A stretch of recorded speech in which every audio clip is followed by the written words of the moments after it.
ଭାରତ ମାତା କି ଜୟ, ବନ୍ଦେ ମାତରମ୍। ନୂତନ ଶିକ୍ଷାନୀତି 2020ରେ କ'ଣ ହେବ? ଧ୍ୟାନ ଦିଅନ୍ତୁ। ପଢ଼ା ପଦ୍ଧତି ସମ୍ପୂର୍ଣ୍ଣ ରୂପରେ ପରିବର୍ତ୍ତନ ହେବାକୁ ଯାଉଛି। ସମସ୍ତ ପିଲାମାନେ 2025 ନୂଆ ଶିକ୍ଷାବର୍ଷଠାରୁ ନୂଆ ପଦ୍ଧତିରେ ପାଠ ପଢ଼ିବେ।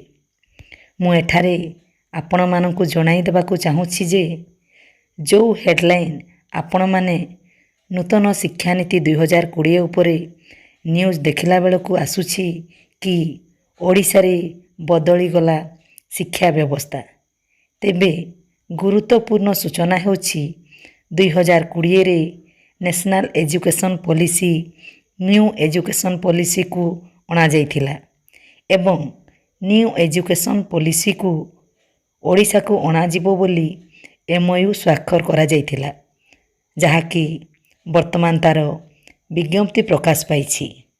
ଆଉ ସେଥିରୁ ମୁଁ କିଛି ତଥ୍ୟ ଆପଣମାନଙ୍କ ଅବଗତି ନିମନ୍ତେ ଜଣାଇ ଦେବାକୁ ଚାହୁଁଛି ଯେ ନ୍ୟୁ ଏଜୁକେସନ୍ ପଲିସିରେ କ'ଣ ବଦଳିବ।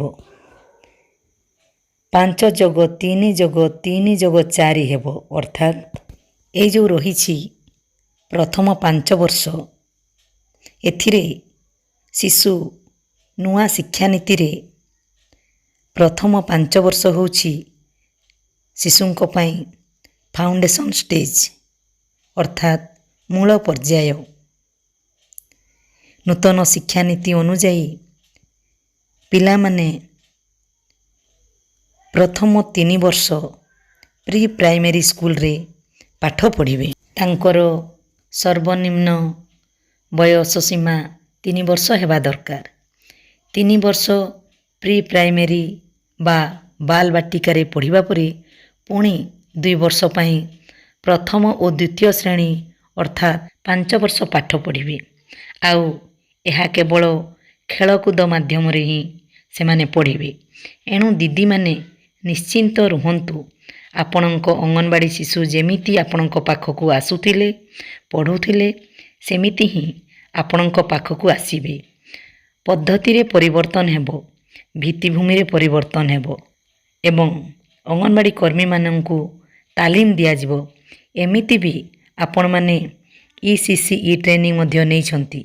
ସେ ଅନୁଯାୟୀ ହୁଏତ ଅଙ୍ଗନବାଡ଼ି କେନ୍ଦ୍ର ଯେମିତି ଜ୍ଞାନ କେନ୍ଦ୍ର, ସକ୍ଷମ ଅଙ୍ଗନବାଡ଼ି କେନ୍ଦ୍ର ଏମିତି ଭିନ୍ନ ଭିନ୍ନ ନାମରେ ନାମିତ ହୋଇଛି, ସେମିତି ହୁଏତ ନାମର ପରିବର୍ତ୍ତନ ହୋଇପାରେ, ହେଲେ ଅଙ୍ଗନବାଡ଼ି କେନ୍ଦ୍ର ରହିବ। ଅଙ୍ଗନବାଡ଼ି କର୍ମୀ ସହାୟିକା ବି ରହିବେ।